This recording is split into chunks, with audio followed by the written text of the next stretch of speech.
Wife is a slave. Don't slack off on housework. Pregnant with a big belly at 9 months, I was pushed away by my husband, Alfred, without hesitation. It seems he's displeased with me for resting too much and not doing household chores because of my impending early delivery. I don't expect kindness from him, and I'm used to being scolded. But today, Alfred's eyes were different. Instead of enjoying harassing me, he seemed to be projecting his great anxieties. Ah, just give me alcohol. Alcohol. Alfred drank voraciously, spilling liquor from the corner of his mouth. Quickly getting drunk, he fell asleep in the living room, snoring loudly. It appears I'm a slave named daughter-in-law, so I cleaned up the empty cans and covered Alfred with a blanket so he wouldn't catch a cold. Running to alcohol, how uncool. I looked down at him and quietly raised the corners of my mouth. The next morning, claiming to have caught a cold and skipping work, Alfred crawled back into bed. But I didn't let it slide. Thanks to Alfred, I can live comfortably. I always appreciate it. I patted his back, which unusually lacked confidence. A husband's duty is to earn money. Off you go to work. Who knows what will happen there? I'm Mina Yeager, 23 years old. I married Alfred, who is 12 years my senior, 6 months ago. Yeah, that's good. Alfred nodded contently after tasting the meal. Relieved, I let out a sigh. That's how he always praises me. Coming home tired to a tidy room, delicious food, and a beautiful Mina waiting, I'm the happiest man. I carefully do the housework so that he, who is busy, can relax a bit. It feels good to be appreciated. Mina, you're also lucky to have me as your husband, to have such an elegant wife at that age. Alfred, older than me, is dependable and always leads me. We met at a career fair while I was job hunting. Instead of getting a job, I ended up marrying him. My friends are working hard at their new jobs, so it's true that as a housewife, I live a more elegant life. He specifies the number of dishes for meals and insists on sorting laundry by color and pattern. I also attend cooking classes at Alfred's suggestion, so I don't have much spare time, but it's rewarding because Alfred acknowledges me with a smile. Ah, this meat is so good. The best. It was expensive, right? You should thank me. Alfred has always been good at studying and now works for a top-tier company. Well, I am what you'd call an elite, Alfred had said before. His slightly condescending tone, brimming with confidence, seemed cool. And now, a new life is growing inside me.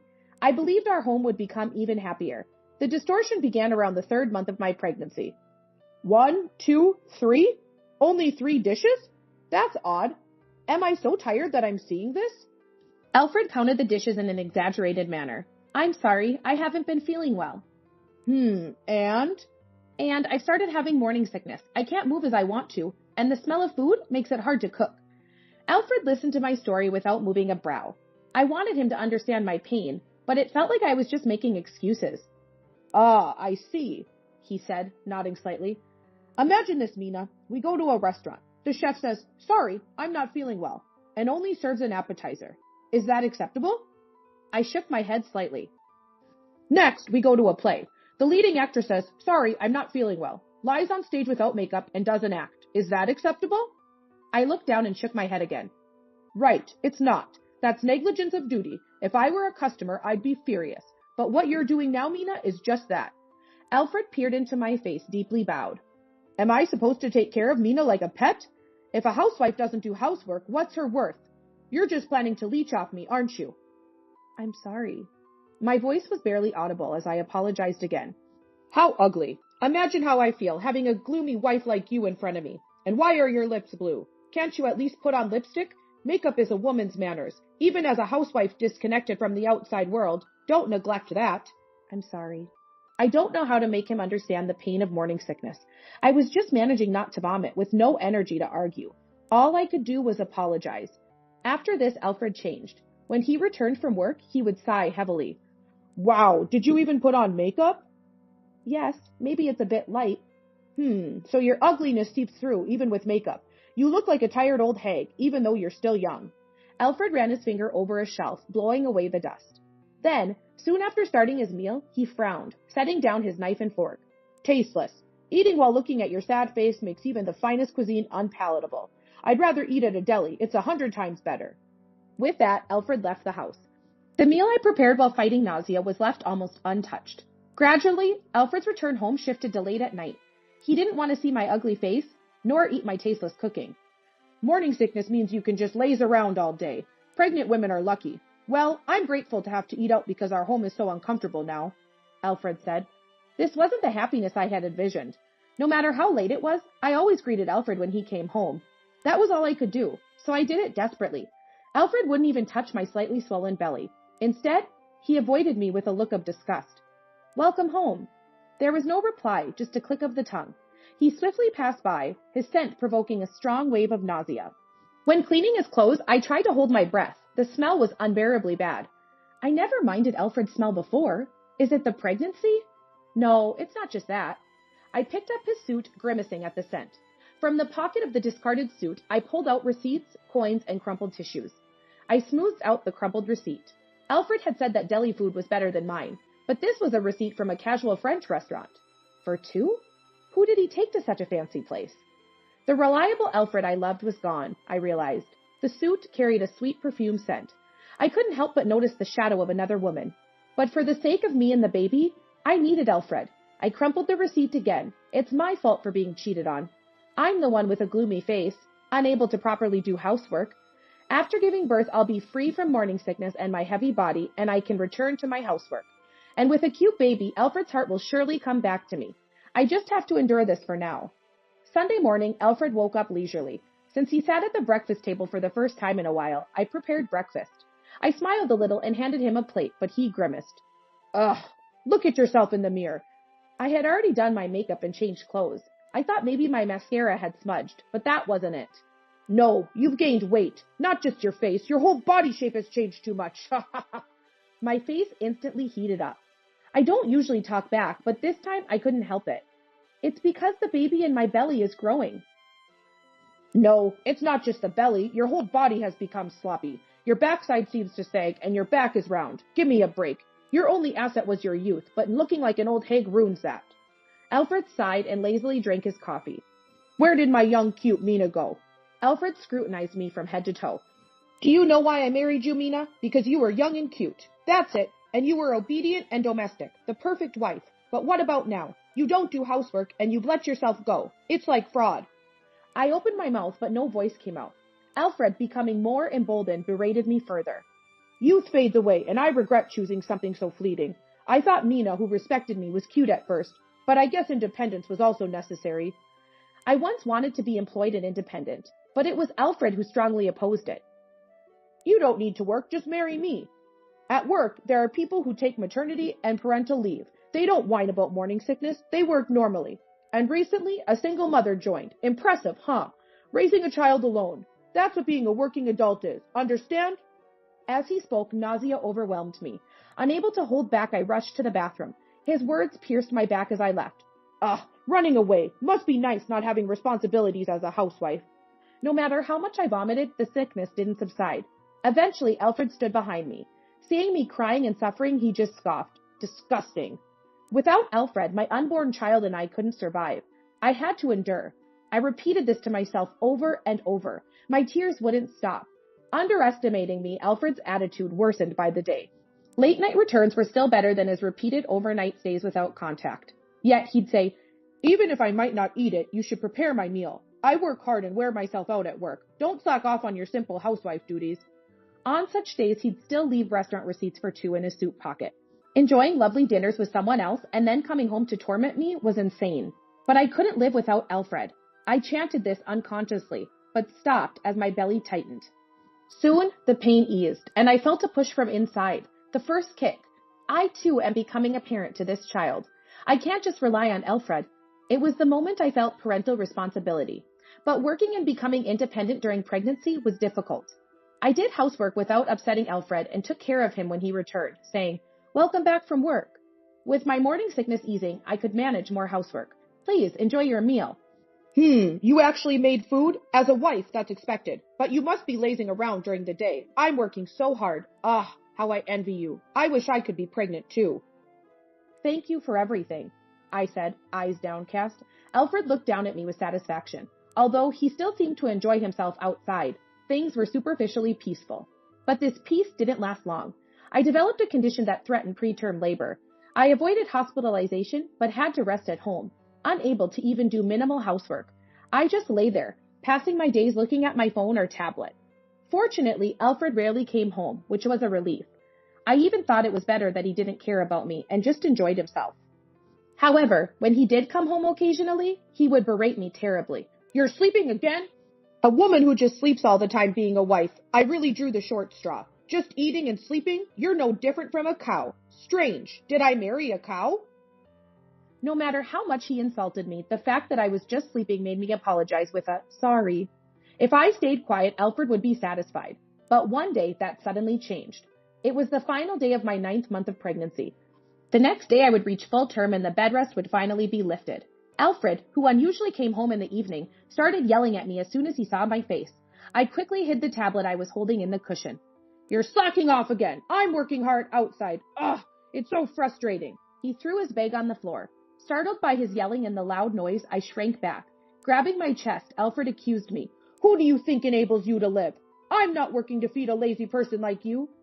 I'm sorry. Thank you for everything, I managed to say with a trembling voice. What's your job? Housework, right? Why are you sleeping? You should work properly too. Seeing you slacking off irritates me. I'm sorry. I didn't expect any kindness from Alfred and was used to being scolded. But today's Alfred seemed different. Instead of enjoying harassing me, he appeared to be projecting his great anxieties. He looked like he was just bluffing. Don't be so spoiled. Think about your position. I was pushed to the floor. Pointing at me, he shouted, Wives are slaves. Don't slack off on housework. Unable to contain his anger, Alfred punched the wall several times. Just give me alcohol. Alcohol. Liquor from the corner of his mouth, Alfred drank heavily. Soon he was snoring loudly in the living room, apparently drunk quickly. Since I'm supposedly a slave named wife, I cleaned up the empty cans and covered Alfred with a blanket to prevent him from catching a cold. Running to alcohol. How uncool. Looking down at him, I quietly raised the corners of my mouth. The next morning, I woke up Alfred in time for work, but he just drank a glass of water and went back to the bedroom. Hey, Alfred, aren't you going to work? When I asked softly, Alfred just groaned. Alfred is usually good with alcohol, and last night he seemed to have fallen asleep without drinking much. He didn't look too sick for a hangover. I'm taking a day off, he mumbled into the blanket. I quickly checked his neck for a fever. No fever, huh? Shut up. I have a cold. My throat and head hurt. I'm going to have a fever soon. He shrugged off my hand and covered his head with the blanket. Okay, I'll make oatmeal then.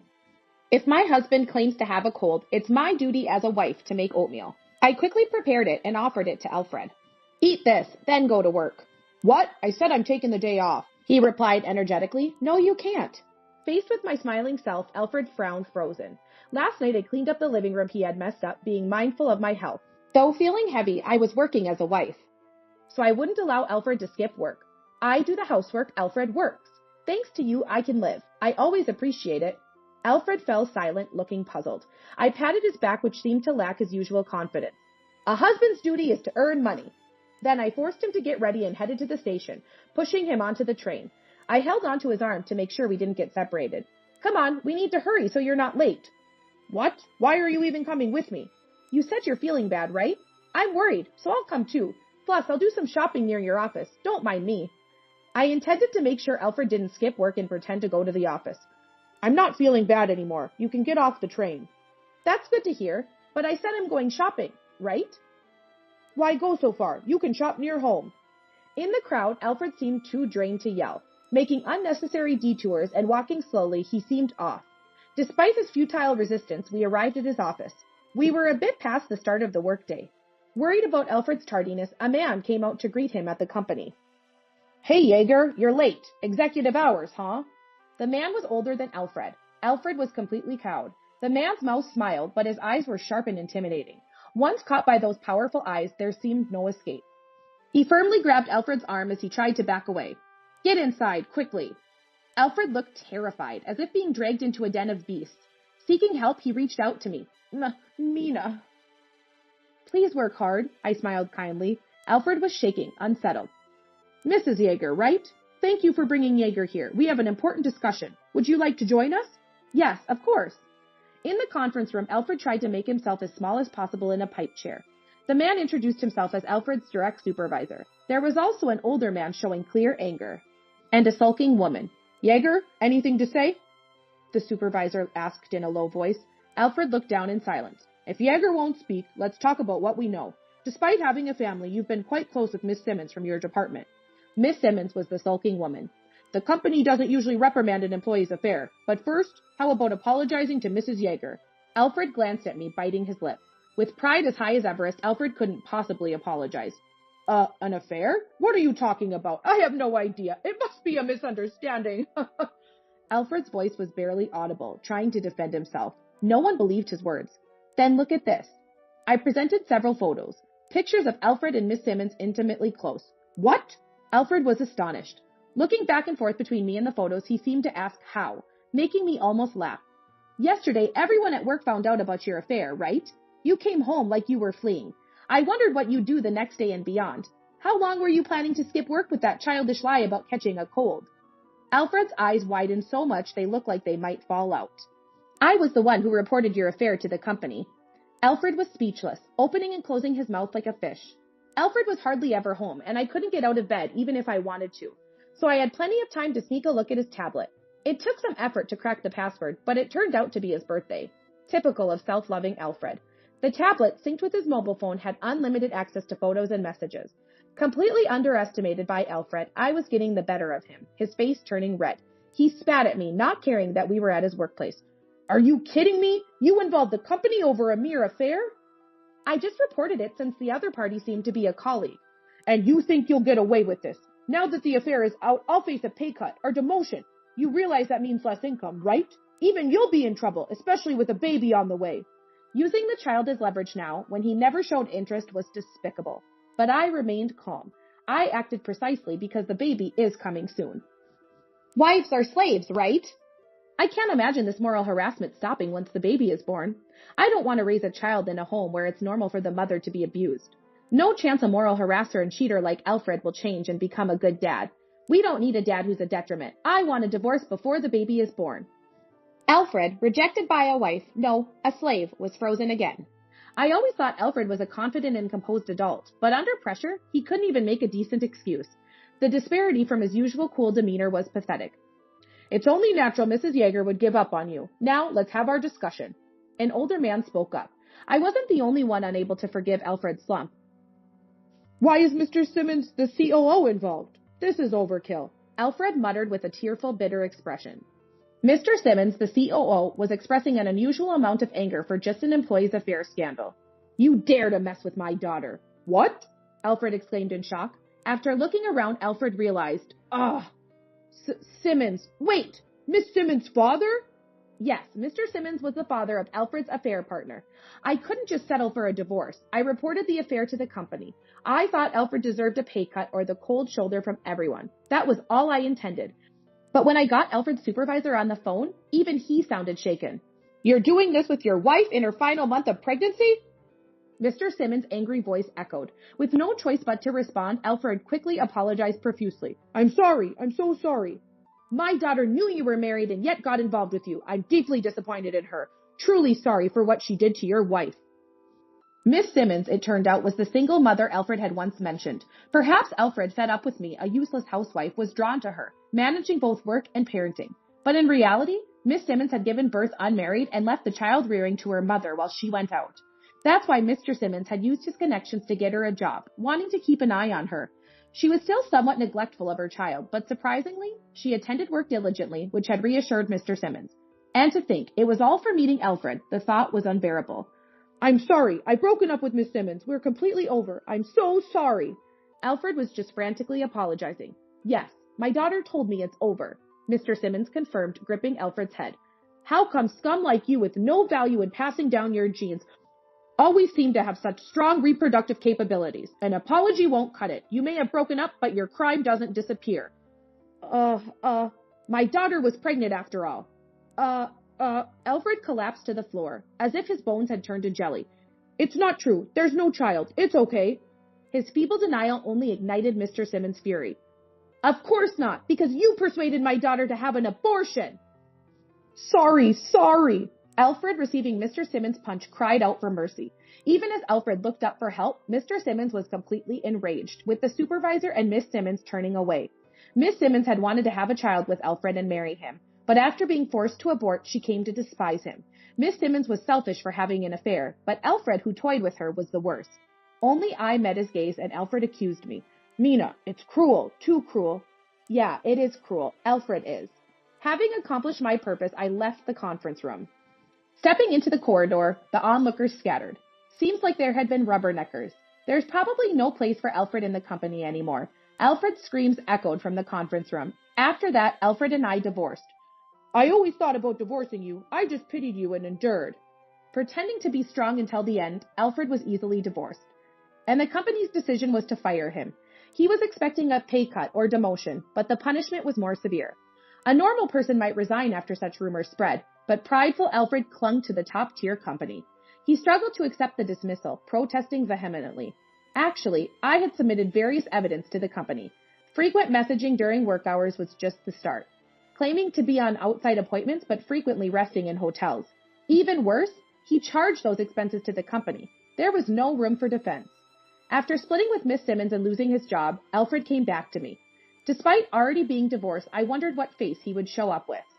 Once everything was taken from me, I realized what's important. I want Mina more than status or honor. Has our child been born yet? I want to meet my child.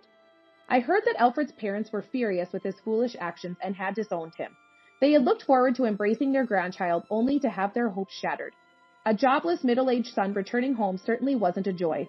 It's no surprise that he wasn't even allowed to enter his parents' house.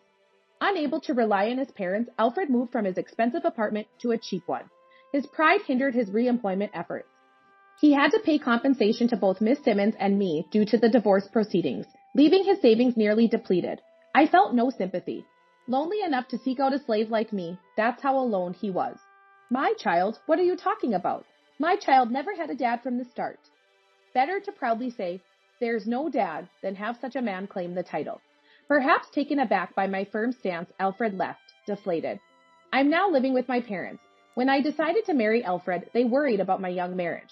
I insisted it would be fine, which made it harder to confide in them about Alfred, but they seemed to have anticipated my feelings. When I finally broke down and confessed about the moral harassment and affair, they comforted me, as if they had always known. It must have been hard for you. I delayed mentioning divorce because I wanted to gather evidence to secure an advantageous position. My parents must have been worried sick about leaving their pregnant daughter with an abusive husband. Yet, they respected my decision and watched over me. When I was immobilized due to the threat of premature labor, my mom would come to the apartment to clean and cook for me. I think I wouldn't have been able to escape from Alfred without my parents' help. I'm sorry for always causing trouble. Feeling guilty for failing in marriage and returning home with a child, I apologized. My mother smiled gently. You know, taking care of a baby is hard. Diapers leak, nights are sleepless, and babies always cause trouble. But I'm happy. As a mom, you understand, right? No matter how much trouble our own child causes, it's never a burden. Mom was feeding the baby milk. Her profile was so tender. I felt like I had reverted to a child myself. As I hugged her softly, she stroked my head with the same warmth she gave the baby.